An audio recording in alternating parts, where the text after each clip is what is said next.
Hi guys, welcome back to the channel. Today we are going to talk about the revenue that the airports in Jamaica make. Now the two international airports, we have a third one, but that one doesn't really go on with anything.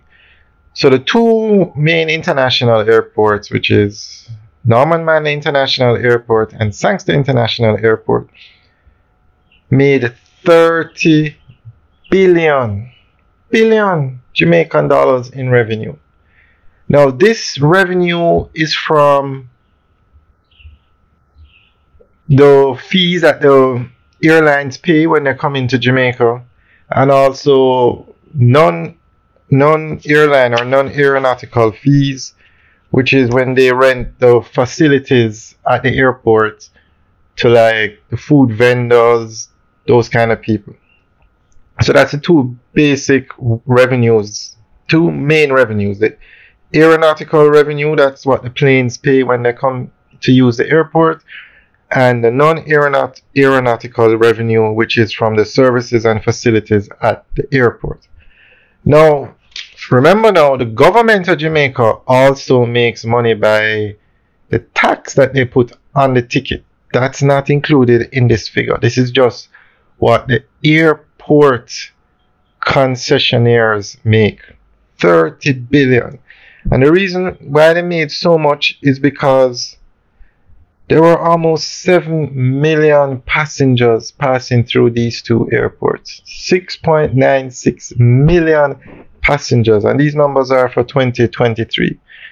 So Jamaica is definitely moving in the right direction. Look at the amount of the people that visit Jamaica, and the majority of them are tourists.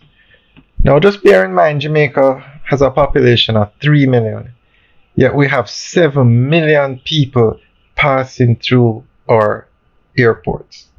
And can you imagine if we had a proper airport out by Boscobel, the Ian Fleming International Airport? That airport, although it's an international airport, cannot land the big planes. They never extended the runway. It cannot land the big planes. Where you have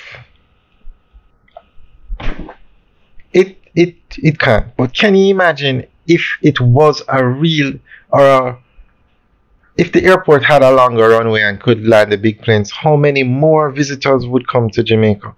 How much more money the government would make, and put it under concession like these.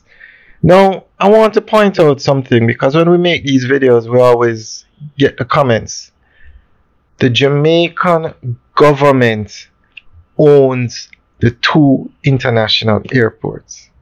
The Jamaican government owns the Norman Manley International Airport. The operation of the airport was given to a foreign company called PACAL, which is a PAC Kingston Airport Limited. They operate the airport. They do not own the airport. They operate the airport under a 25-year concession that started in 2019. In the same way, you have the roads, the highways, Highway 2000. The company that built it collects toll under a concession agreement. When that agreement is finished, the road goes back to the Jamaican government to operate. But the Jamaican government owns the road in the same way the Jamaican government owns these airports. They just give it to a company to manage and operate. Now that company is the one that is making this 30 billion in revenue. The Jamaican government has a concession agreement, so they get things out of it. But the 30 billion goes to the concession company. Now, the Montego Bay Airport, the Sangster International Airport, is owned by the Jamaican government, but it is under a concession agreement to a company called MBJ Airports Limited. And I think that name is what confuses people. A foreign company owns MBJ Airports Limited. The company not the airport, the company that operates the airports. All right, now, are those let's just call it 7 million passengers that travel to Jamaica. 5.2 million came through the Sangster International Airport. 5.2 million. This is by far the largest airport in Jamaica. And they are under the concession agreement for 30 years. And that agreement started in 2003, I think. I'm not 100% sure, but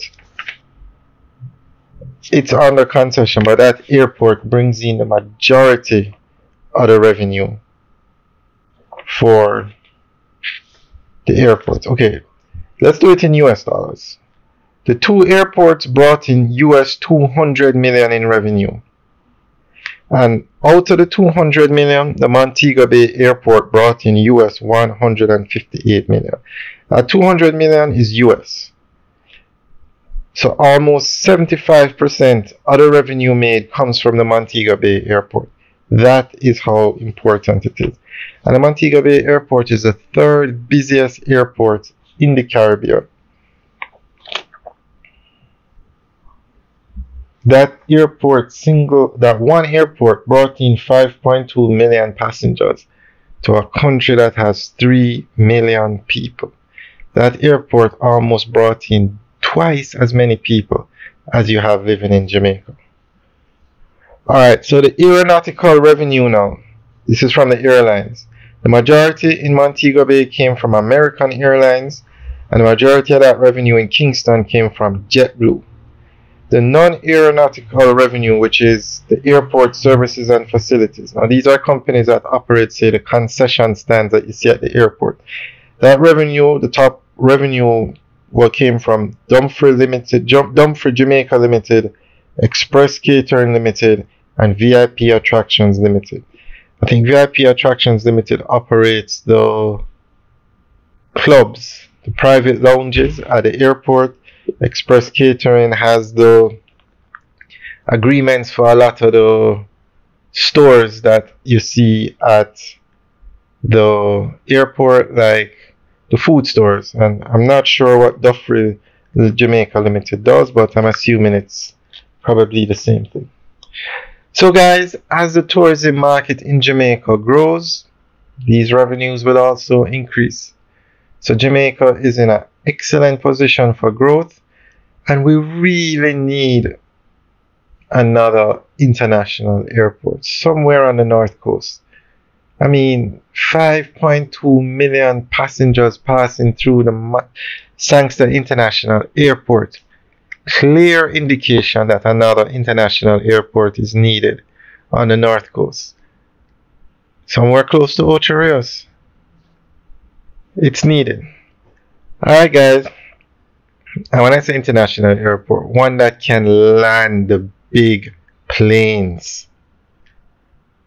A runway that is long enough to land the big planes. If you don't have that runway, doesn't make sense you build it.